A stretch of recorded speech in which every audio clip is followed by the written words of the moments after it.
Okay, so we're diving down today and cracking open a pretty wild chapter in business history. Oh, yeah. The story of New Coke. Yep. 1985, Coca-Cola, what were they thinking? I mean, everyone kind of knows the broad strokes, right? Like they changed the formula, it bombed, and then they had to backtrack. It seems so crazy in hindsight. But it's more than just like a funny business blunder. Right. It's a story about product innovation Yeah, and really understanding what makes us tick as consumers. absolutely. And how sometimes those things don't quite line up. And for this deep dive, we've been looking at some really interesting research, Hmm? notably this article from Cognitive Market Research. It's a good one. Yeah, it really lays it all out. So for everyone listening, our mission today is to understand why this decision to change Coke, something that seemed, data-backed. They had all the research. Yeah, they had research. They had taste tests. On paper, it makes sense. Why did it go so wrong? And what can we learn from it? Because there are some really fascinating lessons in there. Oh, absolutely. Timeless lessons. All right, so Okay. to set the stage, Yeah. it's the early 1980s, Big hair, big hair, leg warmers, leg warmers, the music's loud, synthesizers everywhere. synthesizers, and in the world of soda, there's this battle brewing Uh-huh. between Coke and Pepsi, The Cola Wars? right? Yeah. And for decades, Coke was the king. Like untouchable. Yeah, but Pepsi was starting to gain ground. Yeah, they were getting really clever with their marketing. Right. You remember the Pepsi challenge? Yeah. Those blind taste tests? And people were choosing Pepsi. A lot of people, especially younger drinkers. Yeah, they preferred that sweeter taste. Yeah. So you can imagine at Coca-Cola headquarters, Mhm. there's some concern. I'd say more than concern. Yeah, there's panic. Panic, maybe. This is their flagship product. Yeah, the cornerstone of the company. And their market share is starting to To dwindle. So they launched this top secret project. Project Kansas. Project Kansas. I love that it sounds so clandestine. Yeah, it Like does. something out of a spy movie. Yeah. And the mission was simple but ambitious. Yeah. Create a new formula for Coke Okay. that would not only taste better than the original Coke, Uh-huh. but would also beat Pepsi in those head-to-head taste tests. Wow. All right, so Then- take down the competition. Yeah, win back those younger consumers. Reclaim the throne. Exactly. Yeah. So they get to work, they do all this research. Thousands of people. Thousands and thousands of people in these taste tests. All very hush-hush. Right. And the data comes back. And people prefer the new formula. They like it. They like it. They like it better than the original Coke. Oh, okay. They like it better than Pepsi. Wow, so they have a winner on their hands. So they think, Okay. okay, I know this story. Yeah, so based on this data, Yeah. they make a pretty monumental decision. Yeah. On April 23, 1985. Okay. They stopped making the original Coca-Cola. Wait, what? Completely ceased production. They just stopped making it. Pulled it off the shelves. Just like that. They replaced it with this new formula Wow. called New Coke. Bold move. Bold move. Like, seriously bold. And think about this. The original Coca-Cola Yeah. had been around for almost a century. It's like an American institution. It is part of the fabric of American culture. Yeah, my grandparents drank it. My parents drank it. Everyone. It's like apple pie and baseball. Exactly. Hmm. And they just decided to get rid of it. I mean, I guess they were confident. Oh, yeah, they were riding high on that taste test data. The data said go for it. Yeah. But they were about to learn a very hard lesson about the limits of data. Yeah, because this did not go well. No, it did not go well. The reaction was immediate and it was intense. Understatement of the century. People were not just disappointed. Yeah. They were angry. Angry. They felt betrayed. Like a piece of them was missing. Yeah, like something had been taken from them. And it wasn't just like a small group of vocal people either. No, it's widespread. People were writing letters, calling the company. Protest. Like actual protests in the streets. And the media, of course. Oh, yeah, they had a field day with They were all over it, every newspaper, every TV channel. It became this huge national story. And it wasn't just about the taste. Right. It was about that emotional connection Yeah. that people had to the original Coke. Like you said, it was part of their lives, their memories. Yeah, it represented something. Yeah. Nostalgia, comfort, tradition. And Coca-Cola had underestimated that. They thought it was just about the taste. They thought if the new one tastes better, Problem solved. yeah, but they failed to grasp the deeper meaning. Yeah, the cultural weight that original formula carried. Yeah. So Coca-Cola, they're facing this this PR nightmare. I can't even imagine being in their shoes. And the pressure was just mounting. And so they did something that I think is pretty remarkable in the history of business. What did they do? They admitted they made a mistake. They did. On July 11th, 1985. Less than 3 months later. Less than 3 months after introducing New Coke. Wow. They announced the return of the original formula. They brought it back. They brought it back, and they called it Coca-Cola Classic. Coca-Cola Classic. As if to say, we're going back to our roots. Yeah, like we messed up. Yeah, we hear you. We're sorry. Yeah.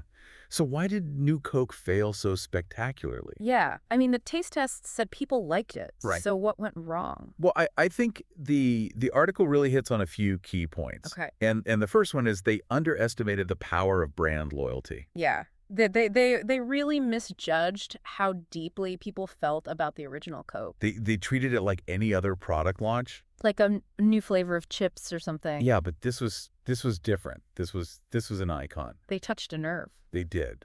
They messed with something sacred. And people don't like that. No, they don't. Especially when it comes to something as familiar and comforting as their daily Coke. Yeah, you don't mess with people's rituals. Right. And the second big mistake was they relied too heavily on those taste tests. Right. I mean, data is important. Oh, yeah. Data is crucial. But it's not the whole story. No. And this is a perfect example of that. Yeah, because those taste tests, they were very controlled. Yeah. Sterile environment, little cups. Yeah. You sip it, you rate it. You don't get the whole experience. You don't get the whole experience. Like cracking open an ice-cold can on a hot day. Right. Or pouring it into a glass with ice. Or sharing it with friends at a barbecue. Those tests, they stripped away all the context. All the emotion, the memories, the associations. They were just measuring taste in a vacuum. And that's not how people experience a product in the real world. No, especially a product like Coke. Right. It's so much more than just a drink. And that leads to the third point, which is that consumer backlash. Oh, yeah. It was epic. It was huge. Yeah. And it wasn't just about the taste either. Bro. It was about the feeling of being ignored. Yeah, like Coca-Cola didn't care what their customers thought. Right. Like they were just data points. Yeah, and people really resented that. Yeah, and it's easy to see how Pepsi benefited from this whole debacle. Oh, absolutely. I mean, they played it brilliantly. They were like the underdog standing up for the real Coke drinkers. Right. They were like, hey, we hear you. We're still here with the classic cola taste. And it worked. It worked. So what are the takeaways here? Yeah, okay. What can we learn from New Coke?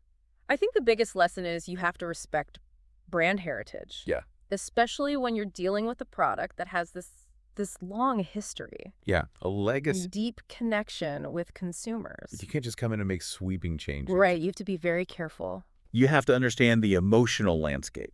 The cultural significance. And you have to tread lightly. Yeah, don't mess with something that people love. And the second lesson is you need to do comprehensive market research. Yeah.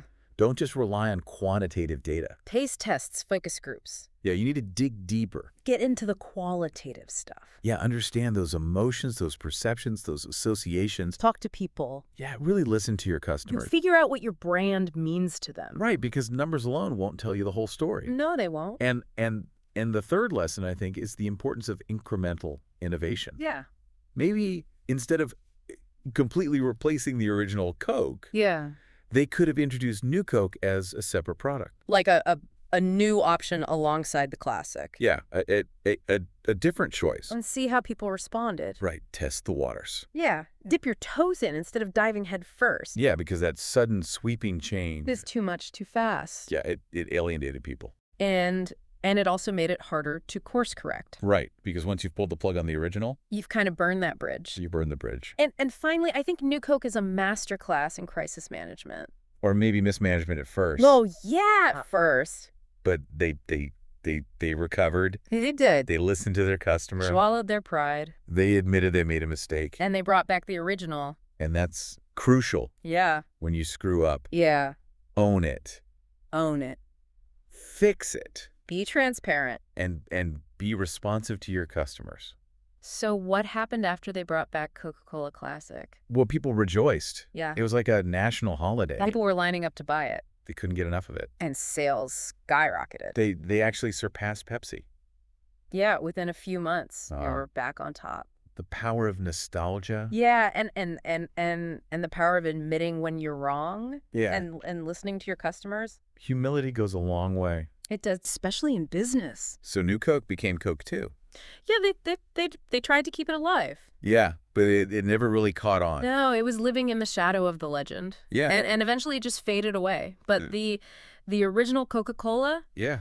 Coca-Cola Classic, It's still here. It's still going strong. And I think that's a testament to the enduring power of a brand that really connects with people. Absolutely. On an emotional level. So to wrap up this deep dive, yeah, the story of New Coke, it's a cautionary tale. Mm-hmm. It's a reminder that innovation is important. Crucial. But it has to be done with an understanding of your brand and your customers. Your audience. And data is important. Yeah. But it's not the only thing. It's a piece of the puzzle. Right. But you have to look at the bigger picture. You have to consider the emotional factors, the cultural context, the deep-seated associations that people have with your product. And you have to listen to your customers because they'll tell you what they want. So for you listening, I want you to think about other examples of products or brands that have really elicited strong emotional responses. Positive or negative? Yeah. Like what comes to mind? Yeah. Have you ever felt that kind of like visceral reaction? That love or hate? To a product change. To a new product. To a brand's decision. And why do you think that is? Yeah. What's going on there beyond just the functional aspects? Beyond the data. Yeah. What are those deeper forces at play? It's something to think about. It is. Because we're all consumers. Yeah. And we all have those emotional connections. And those connections, they matter. They matter a lot. More than we sometimes realize. All right. Well, on that note. Thanks for joining us for another deep dive. Until next time. See you.